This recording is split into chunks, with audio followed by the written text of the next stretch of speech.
আসন্ন লোকসভা নির্বাচনকে সামনে রেখে নিরাপত্তা ব্যবস্থা জোরদার করা হয়েছে রাজ্যে। এরই অঙ্গ হিসাবে গতকাল পুলিশের ডিআইজি ও এসপি এবং এসডিপিওদের উপস্থিতিতে শহরে ফ্ল্যাগ মার্চ করা হয়। আগরতলা পশ্চিম থানার সামনে থেকে শুরু করে পশ্চিম থানা ও পূর্ব আগরতলা থানার বিভিন্ন এলাকায় ফ্ল্যাগ মার্চ করা হয়। मैसेज ये है कि अभी हम इलेक्शन के लिए अप्रोच हो रहे हैं। 3-4 हफ्ते में हमारे दोनों कॉन्स्टिट्यूशन इलेक्शन हो जाएंगे। इस बीच जो जनता है, जो पब्लिक है, उनमें कॉन्फिडेंस आना चाहिए कि फ्री एंड फेयर हम इलेक्शन कर सकते हैं। किसी के भी दबाव में, किसी के प्रेशर में हमको आने की ज़रूरत नहीं है। पुलिस हमारे पास साथ खड़ी है, इलेक्शन कमीशन हमारे साथ खड़ी है, क्योंकि एक हमारा लोकशाही का एक मंदिर है और ये जो प्रोसेस है हमारे लिए बहुत पूजनीय है। तो इसको मेंटेन करने के लिए, इसका डेकोरम मेंटेन करने के लिए हर एक वोटर उतना ही कॉन्फिडेंट होना चाहिए और उसका डेमोक्रेसी के ऊपर उसका भरोसा बैठना चाहिए। तो एक kind of confidence building measures है, ये हम उसको बोलते हैं। तो उसमें फ्लैग मार्च है, पेट्रोलिंग है, नाइट पेट्रोलिंग है। तो हम जो अरेस्ट है, प्रिवेंटिव अरेस्ट है, जो लिकर है, तो कोई किसी भी चीज़ के वजह से जो कोई लुभावने वाले कोई कॉन्ट्राबैंड गुड्स डिस्ट्रीब्यूशन है, जो भी है, तो किसी भी तरह का कोई यहाँ गलत नहीं होगा और हम होने नहीं देंगे। ये हम इलेक्शन के कमीशन की तरफ से सभी पब्लिक को, सभी वोटर्स को भरोसा देना चाहते हैं।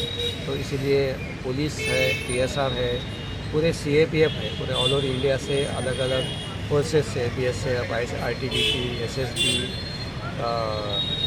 CRPF, तो सभी फोर्सेस सब मिला के इसको मेंटेन करना चाहते हैं। देखे जा रहे आप लोग इतना फ्लैग मार्च कर रहे हैं, उनके बाद भी कुछ इंसिडेंट हो रहा है, तो उसको नहीं होना से आप लोग क्या कोई नेचुरली हमारा डे बाय डे इसको हम और भी कोशिश करेंगे। हमारा 0 इंसिडेंट हमारा ये पॉलिसी रहेगा, 0 टॉलरेंस पॉलिसी रहेगा। बट इसके बावजूद भी अगर कुछ होता है तो हम मैसेज ये देना चाहते हैं कि कुछ गलत करते हैं तो हम गलत होने नहीं देंगे। तो कुछ गलत हो भी रहा है तो हमारा फोर्स वहाँ है, हमारा लोग वहाँ हैं। अगर हमारे पीछे कुछ हुआ है तो हम एक्शन लेंगे, अगर हमारे सामने कुछ होगा तो हम प्रिवेंशन करेंगे। सो प्रिवेंशन एंड डिटेक्शन ये हमारा दोनों भी रहा। गलत किया तो उसको पनिशमेंट होगा, उसको हम डिटेन करेंगे, अरेस्ट करेंगे। अगर कुछ गलत फोर्स की वजह से कुछ गलत ना हो, इसके लिए बहुत से प्रिवेंटिव मेजर्स रहेंगे। सर एक बात तरीके से बयान करोगे, पुलिस मतलब विक्टिम तो चाहते हैं उसको सेफ एंड सिक्योर रहे, तो उसके सामने मारपीट हो रहा है, पुलिस खड़े होकर उन लोगों का तमाशा देख रहा है, ये कैसे चलेगा?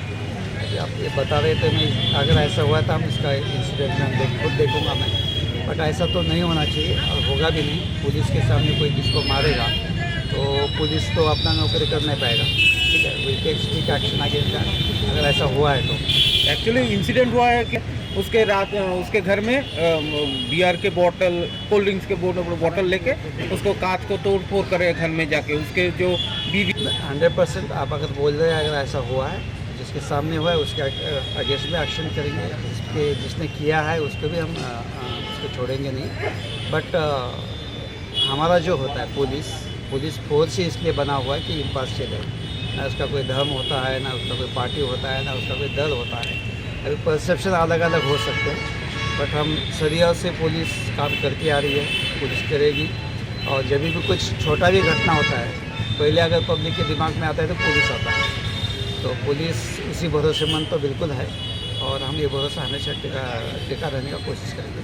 सर इलेक्शन के लिए टोटल नहीं, हर जगह नाका पॉइंट तो बना हुआ है। नंबर डिस्ट्रिक्ट वाइज तो नंबर अलग अलग रहेंगे, बट जो पूरा हाईवे है, हाईवे में हर डिस्ट्रिक्ट में एक दो नाका करके जितने अप्रोचिंग रोड्स हैं, तो कुछ नाका से ना 24/7 चलता है, कुछ नाका है वो जितना ज़रूरत है डे टाइम में या नाइट टाइम में उसका रहता है। अभी जो हमारा SST FST है वो भी नाके के तौर पे काम करता है। तो मल्टीपल लेवल पे, मल्टीपल लेयर पे नाका बंदी भी होता है और